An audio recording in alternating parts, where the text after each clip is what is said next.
നമസ്കാരം. പുതിയൊരു വീഡിയോയിലേക്ക് എല്ലാവർക്കും സ്വാഗതം. ഒരു വഴി അടഞ്ഞാൽ 100 വഴികൾ തുറക്കപ്പെടും. ഈ നക്ഷത്ര ജാതകർക്ക് ഈ ലോകത്തിന്റെ ഏത് കോണിലാണെങ്കിലും രക്ഷപ്പെടാൻ സാധിക്കും. അത്രയേറെ ഭാഗ്യമുള്ള 7 നക്ഷത്ര ജാതകരെ കുറിച്ചാണ് പറയുന്നത്. അതായത് ചിങ്ങം മാസം 2-ാം തീയതി മുതൽ ജീവിതത്തിൽ ഒട്ടനവധി ഭാഗ്യം കടന്നു വരുന്ന ആ 7 നക്ഷത്ര ജാതകർ. ഇവരുടെ ജീവിതത്തിൽ ഇവർ പാലിക്കേണ്ടതായ കുറച്ച് ആചാര അനുഷ്ഠാനങ്ങളുണ്ട്. അതുപോലെ ഇവർ ദർശിക്കേണ്ടതായ കുറച്ച് ക്ഷേത്രങ്ങളുണ്ട്. ഇവർ പൂജിക്കേണ്ടതായ കുറച്ച് ദേവീദേവന്മാരുണ്ട്. ഇക്രമേണ ഇവർ ഇതൊക്കെ അനുഷ്ഠിക്കുകയാണെങ്കിൽ തീർച്ചയായിട്ടും ഈ 7 നക്ഷത്ര ജാതകർക്കും വളരെയധികം ഭാഗ്യാനുഭവങ്ങളാണ് കടന്നു വരുവാനായിട്ട് പോകുന്നത്. അതിൽ ഒന്നാമത്തെ നക്ഷത്രം കാർത്തിക നക്ഷത്രമാണ്. കാർത്തിക നക്ഷത്രക്കാരെ സംബന്ധിച്ച് കൊടുത്ത വാക്കു പാലിക്കാൻ ഇവർക്ക് കഴിയുമെന്നുള്ളതാണ് ഇവരുടെ ഒരു പ്രത്യേകത. അതുപോലെ തന്നെ ഇവരിൽ ലോട്ടറി ഭാഗ്യമുണ്ട്. ശ്രീകൃഷ്ണ ഭഗവാനെ ഒന്ന് മനസ്സിരുത്തി പ്രാർത്ഥിച്ചോളൂ, നിങ്ങളുടെ എല്ലാ ആഗ്രഹങ്ങളും സാധിക്കപ്പെടും. അതുപോലെ രണ്ടാമത്തെ നക്ഷത്ര ജാതകരാണ് പുണർദം നക്ഷത്ര ജാതകർ. പണത്തിന്റെ വരവാണ് നിങ്ങളിൽ കാണുവാനായിട്ട് സാധിക്കുന്നത്. ഈ മാസം ചിങ്ങം 2, അതായത് ഇന്നത്തെ ദിവസം തന്നെ നിങ്ങളുടെ ജീവിതത്തിൽ ഭാഗ്യം കടന്നു വരാനായിട്ട് പോവുകയാണ്. നിങ്ങളും ശ്രീകൃഷ്ണസ്വാമി ക്ഷേത്രത്തിൽ ഒരു ദർശനം നടത്തി വഴിപാടുകൾ നടത്തി മുന്നോട്ട് പോവുക. മൂന്നാമത്തെ നക്ഷത്ര ജാതകർ ആയില്യം നക്ഷത്ര ജാതകരാണ്.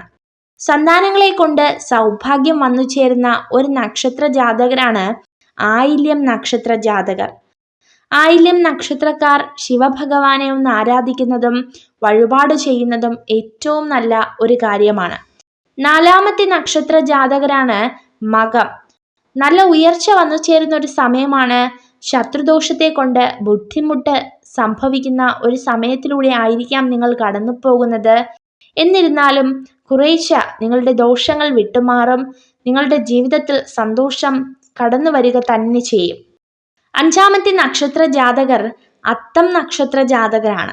അത്തം നക്ഷത്ര ജാതകരെ കുറിച്ച് പറയുകയാണെങ്കിൽ ദുഃഖ ദുരിതങ്ങളൊക്കെ മാറി, പ്രയാസങ്ങൾ മാറി, ജീവിതത്തിൽ ഒത്തിരി അനുഗ്രഹങ്ങൾ കടന്നു വരുന്ന നക്ഷത്ര ജാതകരാണ് ഈ അത്തം നക്ഷത്ര ജാതകർ. അതുപോലെ സമൃദ്ധിയാണ് നിങ്ങളുടെ ജീവിതത്തിൽ കടന്നു വരുവാനായിട്ട് പോകുന്നത്. ആറാമത്തെ നക്ഷത്ര ജാതകർ ചോതി നക്ഷത്ര ജാതകരാണ്. സമ്പൽ സമൃദ്ധിയും ഐശ്വര്യവും ജീവിതാനുഗ്രഹവും ഒക്കെയാണ് നിങ്ങളുടെ ജീവിതത്തിലേക്ക് കടന്നു വരുന്നത്. ഏഴാമത്തെ നക്ഷത്ര ജാതകർ അവിട്ടമാണ്. സന്താന ഭാഗ്യമുണ്ട്. ജീവിതത്തിൽ ഇന്നു വരെ അനുഭവിക്കുന്ന എല്ലാ ദോഷങ്ങളും മാറിപ്പോകും. ഒത്തിരി സൗഭാഗ്യവും ഒത്തിരി സംരക്ഷണയുമാണ് നിങ്ങളുടെ ജീവിതത്തിൽ കടന്നു വരുന്നത്.